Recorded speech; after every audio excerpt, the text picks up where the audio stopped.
வருஷத்துக்கும் மேல இந்த போராட்டமானது தொடர்ந்து நடந்துட்டு தான் இருக்கு. ஸ்டார்டிங்ல இந்த ஒரு ப்ரொடெஸ்ட் ஆனது யாருக்குமே அவ்வளவா தெரியல. இப்ப இந்த ப்ரொடெஸ்ட் ஆனது டெல்லின்னு மட்டும் இல்ல, இந்தியாவுல பல இடத்துல இதுக்காக ப்ரொடெஸ்டும் பண்ணிட்டு இருக்காங்க. ஜந்தர் மந்தர்ல இந்த ஒரு ப்ரொடெஸ்ட் ஆனது நடக்குது. முதல்ல கொஞ்சம் மாணவர்கள் தான் அங்க இருந்தாங்க.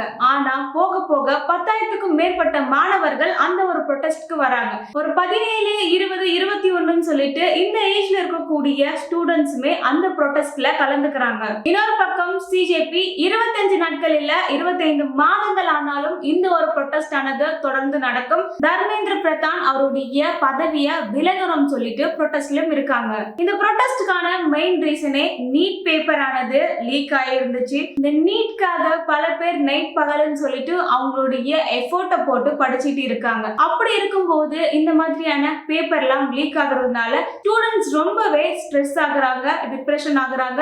இதனால பல பேரோட உயிரும் போயிருக்கு. ட்விட்டர்ல போஸ்ட் பண்ணது எல்லாமே வெறும் ஒரு வாக்குறுதியாக மட்டும்தான் இருக்கு. அந்த வாக்குறுதிகளுக்கு எல்லாம் அவங்க பொறுப்பேற்க வேண்டும் சொல்லிட்டு ஸ்டூடெண்ட்ஸ்ல இருக்கிறவங்களும் சிஜேபில இருக்கிறவங்களும் சொல்றாங்க.